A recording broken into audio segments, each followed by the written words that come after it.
Lord, if after taking liberation, I have no chance of hearing the glories of your lordships, glories chanted by pure devotees from the core of their heart in praise of your lotus feet, and if I have no chance for this honey of transcendental bliss, then I shall never ask for liberation or this so-called spiritual emancipation.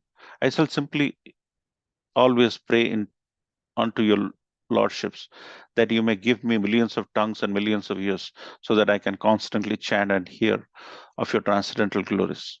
The impersonalists desire to merge into the existence of the Supreme, but without keeping their individuality, they have no chance of hearing and chanting the glories of the Supreme Lord, because they have no idea of the transcendental form of the Supreme Lord. There is no chance of their chanting and hearing of these transcendental activities. In other words, unless one is already beyond liberation, one cannot release the transcendental glories of the Lord, nor can one understand the transcendental form of the Lord. A similar statement is found in Srimad Bhagavatam, 5th canto, 14th chapter, verse 44. Sukadeva Goswami addresses Parikshit Maharaj there and says, the great soul, King Bharata, was so much attached to the service of the lotus feet of the Krishna that he very easily gave up his lordship over his earthly planet and his affection for his children, society, friends, royal opulence, and beautiful wife. He was so very lucky that the goddess of fortune was pleased to offer him all kind of material concession, but he never accepted any of the material opulences. Sukadeva Goswami praises the behavior of King Bharata very highly. He says, any person whose heart is attracted by the transcendental qualities of the Supreme Personality of Godhead, Madhusudana, doesn't care even for that liberation which is aspired by many great sages, what to speak of material opulences. In Bhagavatam 6 canto 11 chapter verse 25, there is a similar statement by Vritasura, who addresses the Lord as follows: my dear Lord, by leaving your transcendental service, I may be promoted to the planet called Dhruvaloka, the pole star, or I may gain lordship over all the planetary system of the universe, but I do not aspire to this, nor do I wish the mystic perfection of yoga practice, nor do I aspire to spiritual emancipation. All I wish for, my Lord, is your association and transcendental service eternally. Om Jnana-timirandasya Jnananjana-shalakaya Chakshurmilitam Yena Tasmai Sri Gurave Namo Sri Chaitanya Manobhistam Stapitam Yena Bhutale Swayam Rupa Kadamahyam Dadati Swapadantikam Vandeham Sri Guru Shivitapadakamalam Sri Guru Vaishnavamscha Sri Rupam Sagrajatam Sagana Raghunatham Vitam Tam Sajivam Sadvaitam Savadhutam Parijana Sahitam Krishna Chaitanya Devam Sri Radha Krishna Padan Sahagana Lalita Sri Vishakha Vitamscha He Krishna Karuna Sindhu Dinabandhu Jagatpate Gopesh गोपिका कांत राधा कांत नमस्तुते तप्त कांचन गौरांगी राधे वृंदावनेश्वरी स्वानुसुते देवी प्रणमामि हरिप्रिये पंचकल्पतरुश्च कृपा सिंधु वैवच पतितानां पावनेभ्यो वैष्णवेभ्यो नमो नमो जय श्री कृष्ण चैतन्य प्रभु नित्यानंद श्री अद्वैत गदाधर शिवासादि गौर भक्त वृंद हरे Krishna Krishna Krishna Hare Hare Hare Ram Ram Ram Hare Hare Lachanvasa Nitya Paramatmane Balabhadra Subhadra Bhayam Jagannathai Namo. Thank you so much for joining this wonderful Sangha. Today we are discussing Nectar of Devotion, and this fourth chapter is very, very powerful. Devotional service surpasses all liberation. But as you know, liberation is very, very tricky actually. So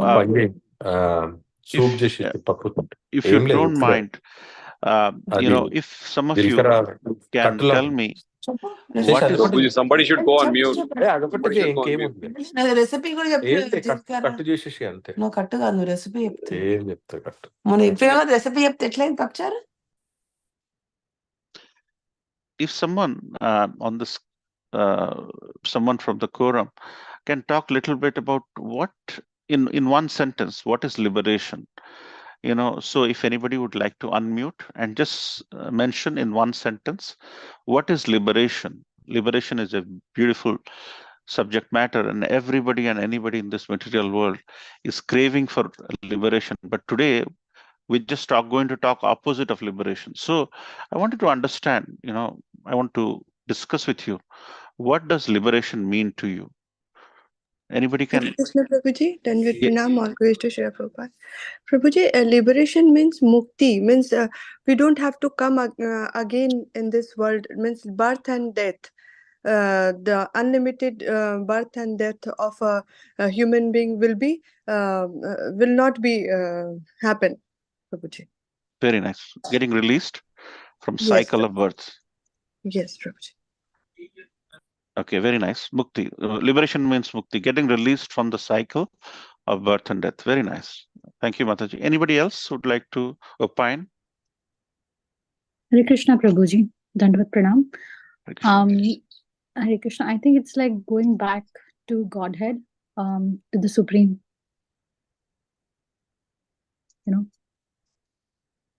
That's what I feel. That's liberation. Okay, Mataji. Thank you. Anybody else?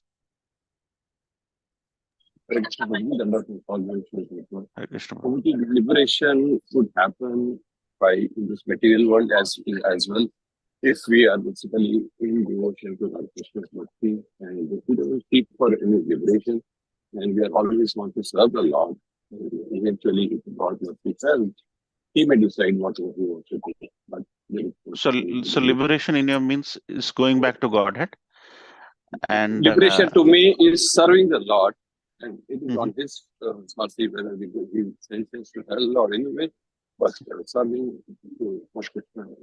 Okay, very nice. Serving the Lord. Very nice. Any other thoughts? Prabhuji, we go to the Brahma Jyoti, like that we don't have to do any work. Means Right. Very nice. Yes. So that you don't have to do any work.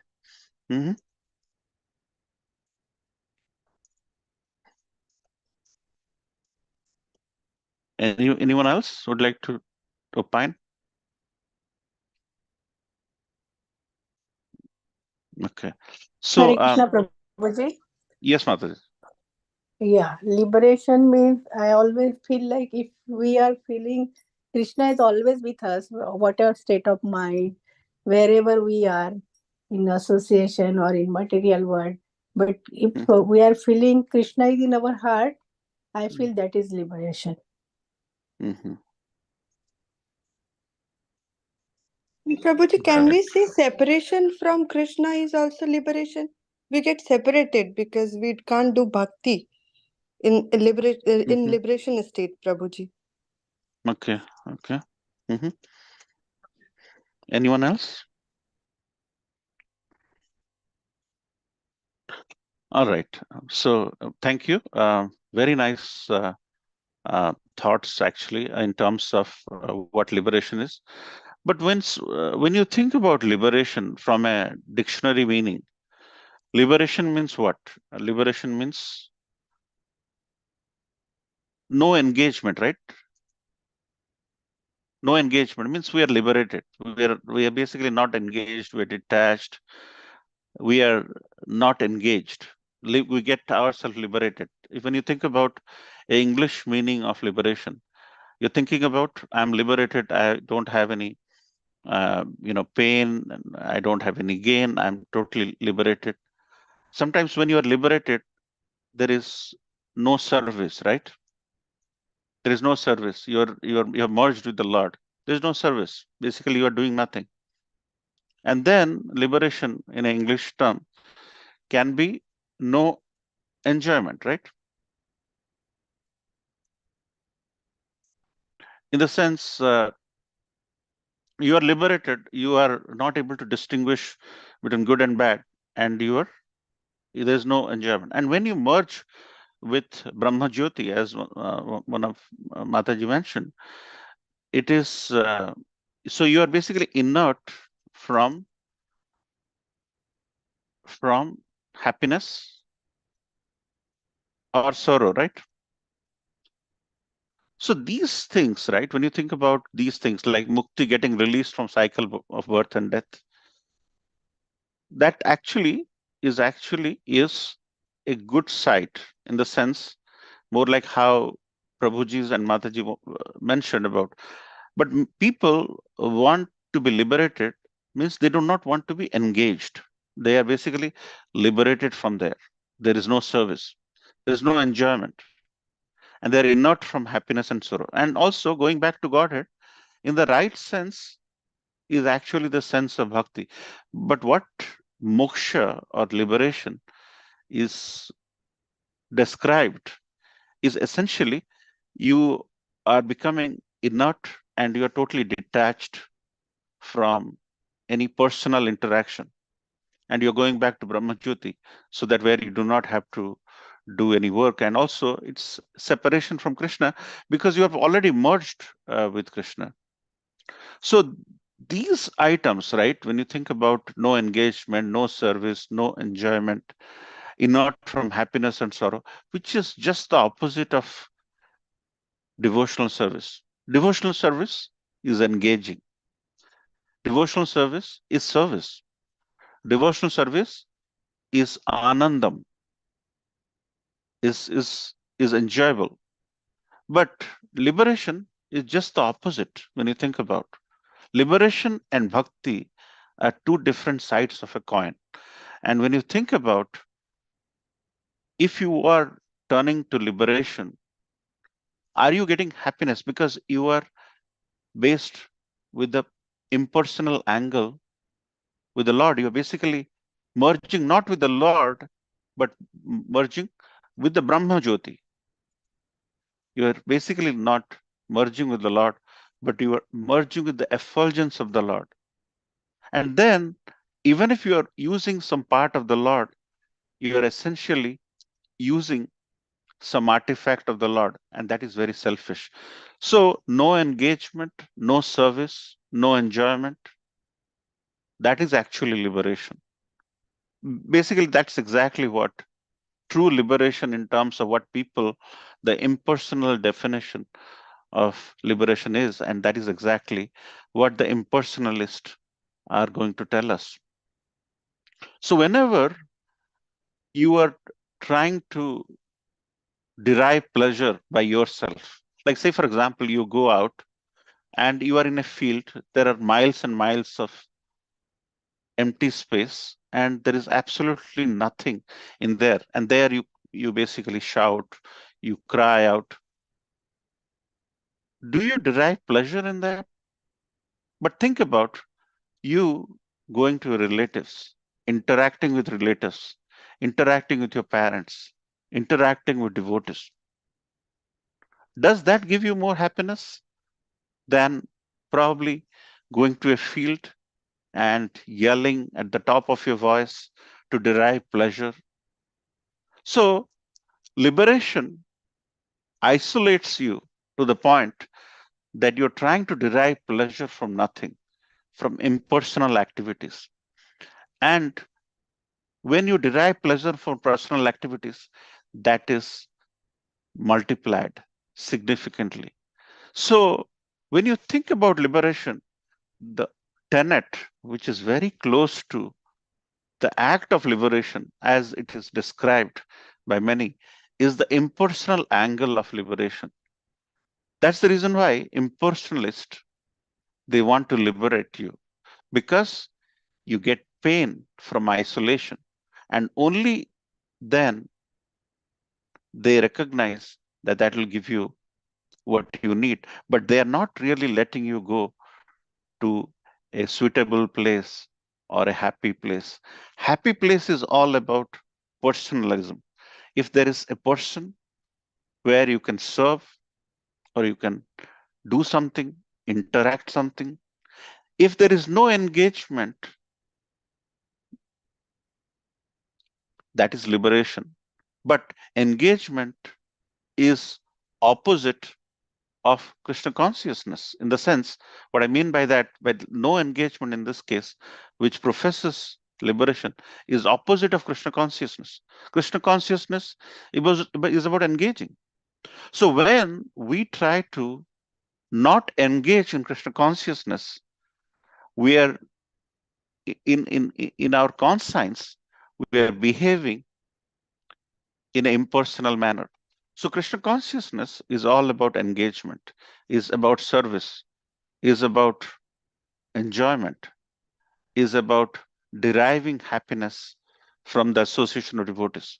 But when in Krishna consciousness, we try to not engage ourselves, we try to liberate ourselves from activities, from service, from Krishna Katha, for that matter, hearing about the glories of the Lord, chanting about the glories of the Lord, and chanting the holy name, then we are actually in devotion, we are behaving like liberated individuals, which is essentially the saddest thing it can happen to a bhakta.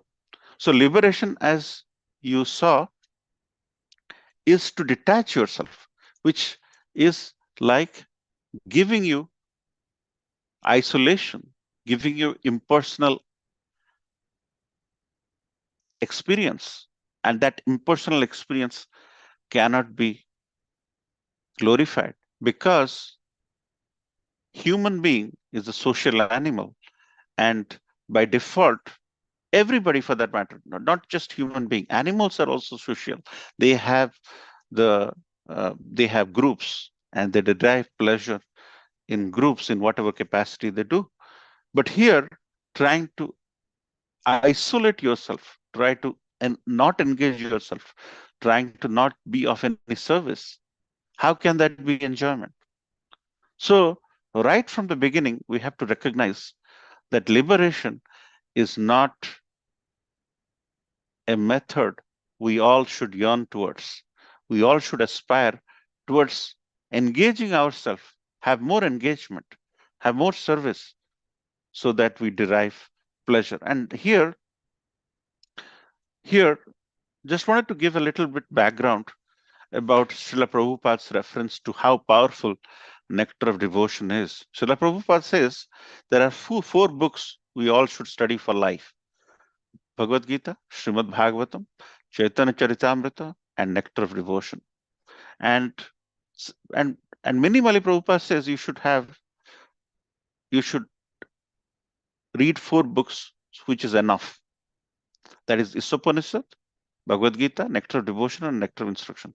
So Srila Prabhupada recognizes the importance of Bhagavad Gita and Nectar of Devotion in everybody's life. Bhagavad Gita we have completed. Now we're doing Nectar of Devotion. So based on our founder Acharya, Nectar of Devotion is very, very important. And Isopanishad establishes whether God is personal or impersonal. God is a person, which was eventually established in Bhagavad Gita, where Krishna says he is the Supreme Personality of Godhead, the God person. And that person is Krishna. And towards the end, 18th chapter, Krishna emphasizes and clarifies us that Bhakti Yoga is the goal. So the goal is established in Bhagavad Gita, but in Nectar of Instruction, that goal or sadhya is established. And then in Nectar of Devotion, the sadhana or the process, it is established and it explains about the relationship with the Supreme Lord. So when you systematically study this based on how it has been proclaimed by our acharyas, we recognize the value of these scriptures. So these impersonal angle we talked about, it doesn't give us happiness because there is no rasa, there is no nectar. Like if you think about rasgulla, and rasgulla doesn't have any nectar, is rasgulla good enough? We are personal, we are personal beings, and we need personalization in our life. Everything you hear in this world, IT, is all about personalization, UI, UX. It's all about personalization. The personalization gives us happiness. If personalization is not glorified, there is no happiness. So whenever you think about any rasa, for example, like when a person is studying, he or she is not deriving a lot of pleasure from the courses he is doing. And many times these people end up in jobs and they will say, Prabhuji, I'm not getting happiness in the job. So that is mundane.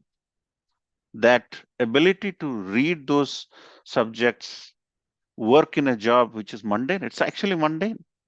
But on the contrary, there are certain things which are not mundane. Think about a situation. We have our kids, when they have the first birthday, there is a lot of excitement and there's a big deal about celebrating the birthday. Again, maybe second time, less. By third time, there is no big birthday for the kid. However, the Supreme Personality of Godhead's birthday, whether it's Gaura Purnima or Janmashtami or Snan Yatra, every year is a special year because it is spiritual, it is not mundane. And Anandam Buddhivardhanam. That means that whenever there is something which is spiritual, it increases. The joy increases and it is unlimited. Exactly like how every year Ram Navami, Nrsimha Chaturdasi, we celebrate as if this is the first, as if this is the first. And through the connection, we touch thousands and hundreds of people, irrespective of whether it is the first year you are celebrating, second year of the celebrating. It is not mundane, it is spiritual. Anandam Vardhivardhanam. That means there is happiness, there is bliss, there is ocean of joy, transcendental bliss. So anything which is linked to spiritualism gives us happiness. Whether you hear the same Ramji is taking birth from Kaushalamai, and then he is going to the forest, the same thing again and again and again. But when those pastimes enter into the consciousness of different devotees, they bring in different aspects and multitude of thought process as to why the Supreme Personality of Godhead is significantly superior. And they all have a different reason. That's the reason why the same words you hear from 20 different people, they will have a different rasa. But the same movie you go, the mechanical movie you go, you can't see it for the second time, third time. Forget about second time. The same movie you cannot last more than half an hour or 1 hour because this is mundane. And spiritual is Ananda Buddhivardhanam. And that is where Srimad Bhagavatam is mentioned, Akama Sarva Kamo Va Moksha Kama Udaradi Tivrena Bhakti Yogena Yajate Purusham Param. That means a person who has broader intelligence, whether he is full of material desire, Sarva Kama, he is full of material desires, or without any material desires, Akama, no, or desiring liberation, Moksha Kama, must by all means worship the supreme whole, the personality of Godhead. And here in the purport, Srila Prabhupada gives many different examples, which we're going to go now. But the broader theme is whether you're full of material desire or without any material desire, or desiring liberation, mokshakama udaradi. But in comparison to that, tivrena bhakti yogena yajate purusham param. That means if you're intelligent, Srimad Bhagavatam is saying this, not me. Srimad Bhagavatam is saying this, that if you have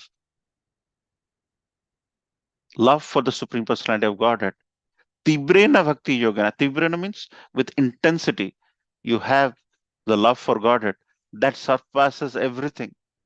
That surpasses everything, including liberation. Moksha kama udarati.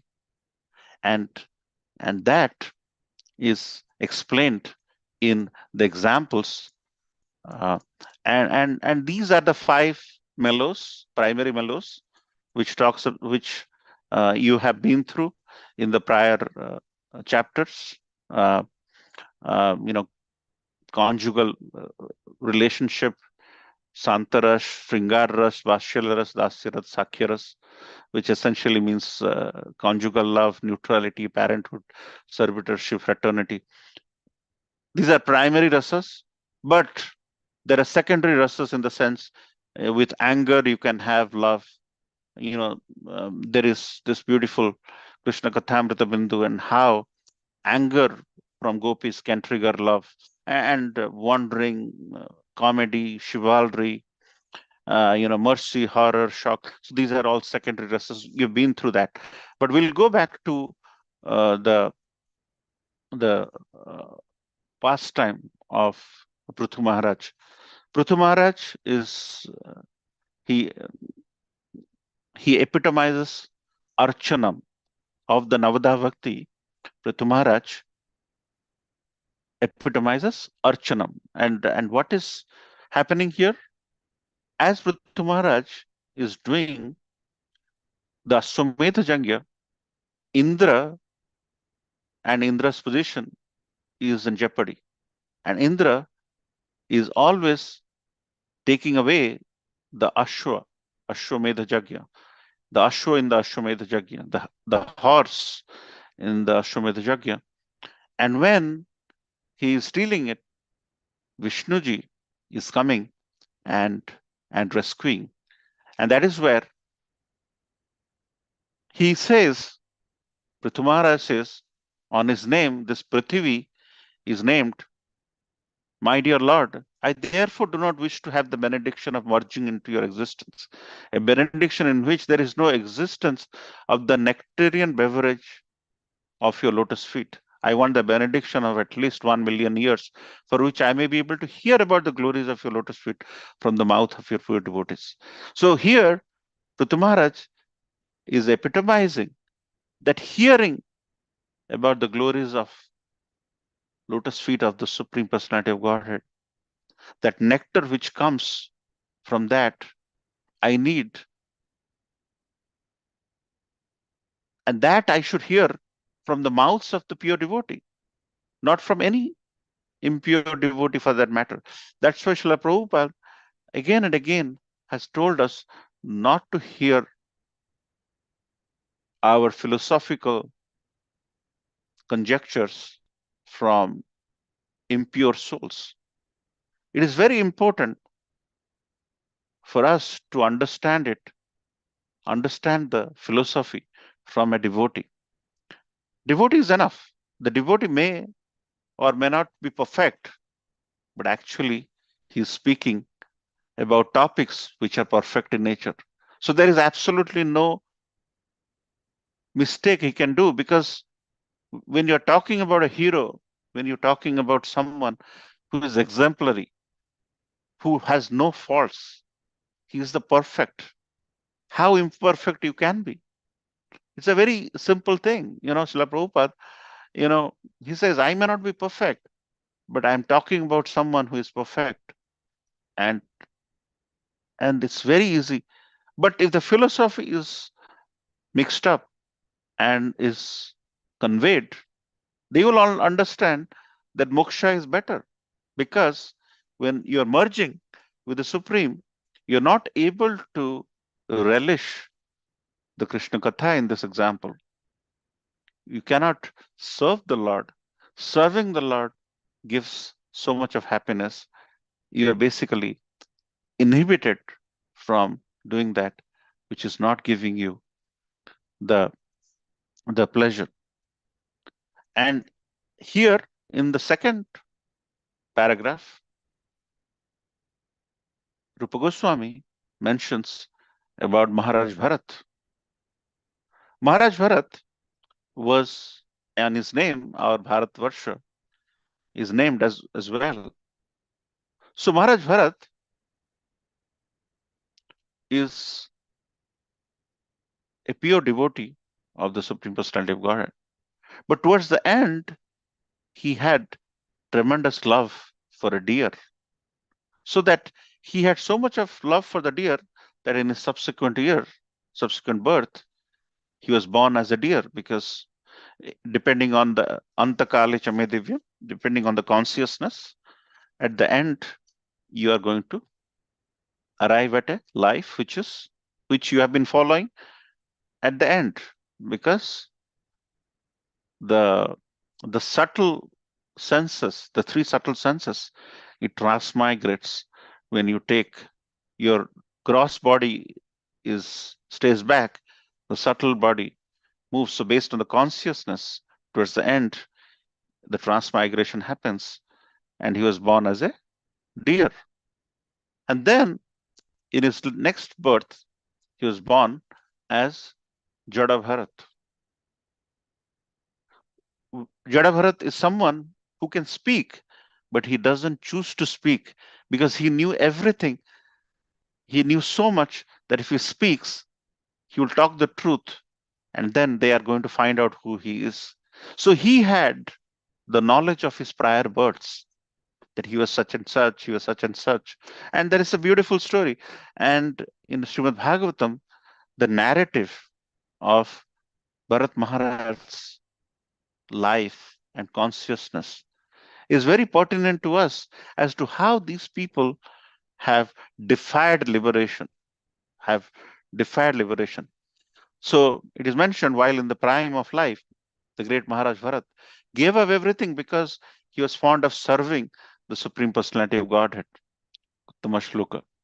He gave up his beautiful wife, nice children, great friends, and enormous empire. Although these things are very difficult to give up, Maharaj Bharat was so exalted that he gave them up just as one gives up stool after evacuating. Such was the greatness of his majesty. So when Maharaj Bharat, in his third incarnation as Jadabharat, was carrying the palanquin of the king Rahugana, he was about to step on these ants which were on the ground. So as he didn't want to kill the ant because he was so conscious, he was just jumping ahead and behind to not kill the ants. He was so full of consciousness. And that shook Maharaj Rahugan, who was traveling in the palanquin, who Jadabharat was carrying. And he came out of the palanquin and he chastised Jadabharat. And Jadabharat couldn't keep quiet. He politely said that, "What are you thinking, king? This is temporary. You are just here temporarily." And there is a nice dialogue. We're not going to get into that. But when Rahugana heard it, he recognizes that this is not the person. He's not a person who should be carrying the palanquin. He's somebody else. Then he started asking. And the dialogue between Rahugana and Bharat Maharaj, in his subsequent life, of course, Jadabharat, is exemplified because the love for Godhead and devotional service is very significant, and the pleasure can only be derived by serving. And if you merge into the effulgence of the Lord, there is no pleasure in that scenario. And the third example, which I think we read, is about Vritasur, which is, so this nectar of devotion is a collection of many items, many artifacts from Upanishads, from Srimad Bhagavatam. Rupa Goswami, after laying out the foundation, he goes into detailing pastimes which has impressed on the devotee of the Lord to be devotees and not seek liberation. So Vritasur was actually a demon, and he wanted to take revenge on Indraji. And because Indra killed his brother, even in his demoniac body, he was a very conscious person. And he mentions that our Lord, the Supreme Personality of Godhead, forbids his devotees to endeavor uselessly for religion, economic development, and sense gratification. O Indra, Vritasur is saying, one can thus infer how kind the Lord is. Such mercy is obtainable only by unalloyed devotees, not by person who aspire for material gains. Indra was seeking material gains, and it should come. The beauty of love for Godhead is obtainable by us serving the unalloyed devotees, because Lord is very pleased when his devotees are pleased. That's the reason why the little case study we did in the beginning, where we talked about a little bit about what everybody thinks about liberation, is if we think that going back to Brahmajyoti is going to help us, it is an impersonal way of thinking. And just to summarize, impersonalism will not give us happiness. Anandam Vridhivardhana cannot give us happiness, and we cannot enjoy without serving. So our intent of getting linked to devotional service is to engage. If in bhakti, if in ISKCON, we are not engaging, we are not really using the nectar in devotional service, because liberation is all about no engagement, no service, no enjoyment. But our Krishna consciousness should be fully engaging, should be full of service, and it should be full of bliss or enjoyment. So we are totally opposite the concept of getting liberated, because we do not want to get liberated wherein we do not do the service of the Lord and you just merge into the Supreme Brahman or Brahmajyoti, as Mataji mentioned. Our intent is not to merge into the Supreme Brahman. Our intent is to be in the service of the Lord. When you liberate ourselves, like say, for example, there'll be somebody, there'll be husband and wife, and there'll be some problem, and because of some problem, the husband will liberate himself as an escapist. As an escapist, he will just leave the wife, or the wife will leave the husband, and the husband will be taking care of the son or daughter, and sometimes the wife in some scenarios. And that is liberation. That is just trying to shed relationship as to who you are and not engage. That is a very escapist way of doing things.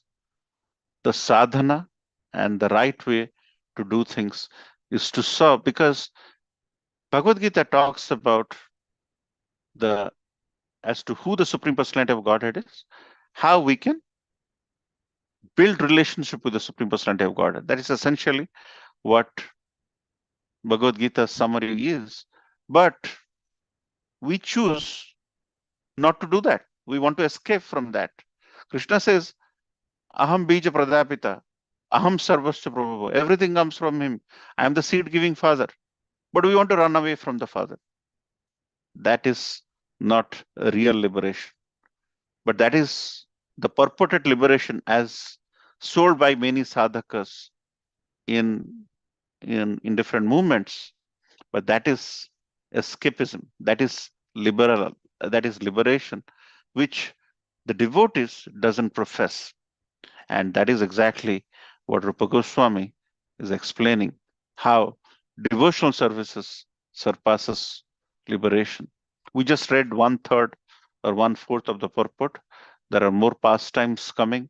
There are more references which Srila Rupa Goswami gave, which we all should study with seriousness, so that, because anytime you step out of this collection of devotees, with this association of devotees, our bhakti is in danger actually.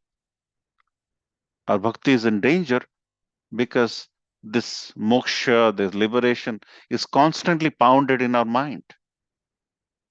And unless Srila Rupa Goswami, who has collected all this beautiful information from Upanishads, from Srimad Bhagavatam, and sometimes moksha is very catchy, you know.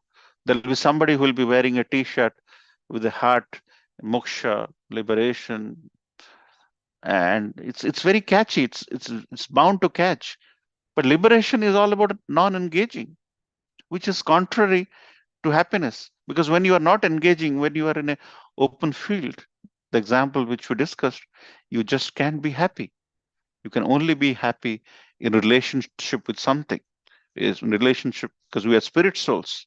We need somebody to be aligned with, whether it is devotees or family of devotees or extension of family of devotees. That's why Srila Prabhupada created this family of devotees so that we stay connected and we stay focused, so that you hear about millions of mouth and millions of ears. That's the reason why these devotees, when they understand the Supreme Personality of Godhead and the relationship, they express it in ways which is even more. It is mentioned that Chaitanya Charitamrita, written by Krishnadas Kaviraj Goswami, in comparison to that, some of the other detailed activities which are written by subsequent generation about Chaitanya Mahaprabhu can be more refreshing. Chaitanya Bhagavat, Maharaj was mentioning to me how Chaitanya Bhagavat, because I have not gone in detail about Chaitanya Bhagavat. He says Chaitanya Bhagavat is even more informal. It is even more pleasure giving. So when devotees take the Lord's glories and make them superheroes like the devotees have made, that's when it get relished by the devotees. So we can go on and on, but would like to end here and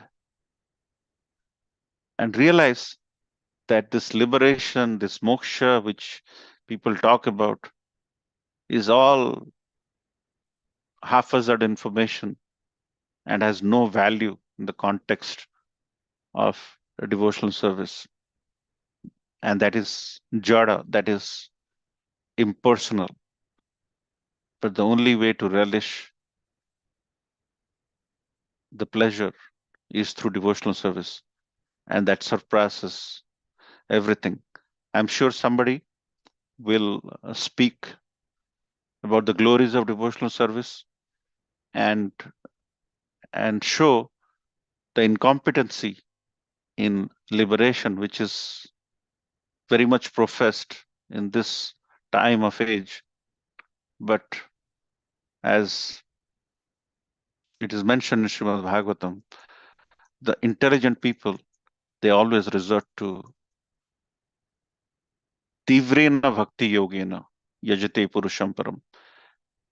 A person who has broader intelligence like all of you will always seek bhakti yoga over akama, sarvakama, mokshakama. And that's the ultimate goal of our life. Thank you so much. Hare Krishna. Srila Prabhupada ki jai.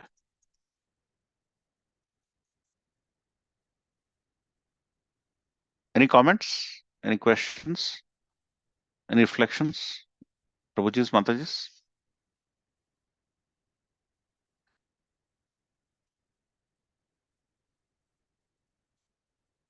Hare Krishna, Prabhuji. I have a question, Prabhuji. Yes, Mataji. Prabhuji, few of my friends, like I went somewhere and there they are from another organization, and they were talking about Astang Yoga, because to purify ourselves, to purify the soul, to purify the body, then only we will get the liberation and all. Actually, I just wanted to know from bhakti point of view, because they were just criticizing the bhakti thing. I was not there to explain more about bhakti, but I was just listening what they are saying.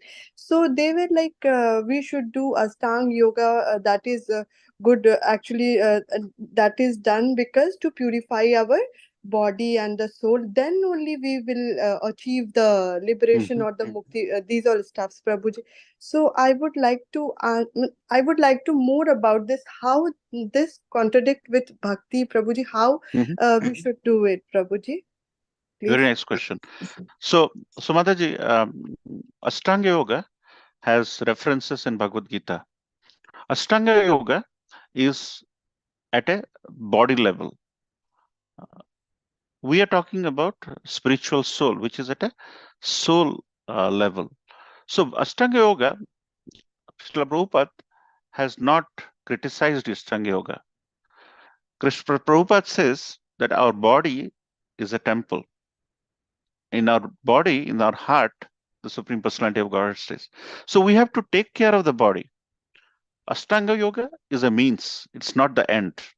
So we will not criticize Ashtanga Yoga in front of your friends. We recognize the value of yoga, yogic postures, but that is just probably 1% or 2% or 5%. That's not the goal of our life, to do stand in one leg all day, or stand in reverse on our head all day. It's actually there to foster our strength so that we can take care of this body and use the body for the pleasure of the Supreme Personality of Godhead. So that is our intent. So in terms of they criticizing us, it is because of their ignorance that they're staying in a body platform, whereas our love is inert, right? Love is about expressing. If you have love for somebody and you do not give a flower, what good is love? Love is all about expressing. And that's the reason why in our houses we make different items. First we put tulsi on it, and then we offer it. It's because it's a reciprocation of love, because that connects with us being the spirit souls. So Ashtanga Yoga is not bad, but Ashtanga Yoga is a means. And in Bhagavad Gita, there are references to Ashtanga Yoga. It helps, but it's not the end. The end is something else. And sometimes what happens is, if we as bhakti yogis become lazy in their face, or don't do anything, they would use that to kind of point fingers. But some of our bhakti yogis, like Rupa Goswami, Sanatan Goswami, Srila Prabhupada, they actually they have worked much more than some of the Ashtanga yogis who kind of burn fat and they shed sweat. They have gone to places which is unthinkable. Rupa Goswami, Sanatan Goswami had gone from Jagannath Puri all the way to Vrindavan at that time, and they have done it many times. So it is not, but the current crop of bhakti yogis, if we do not give the right impression and we do not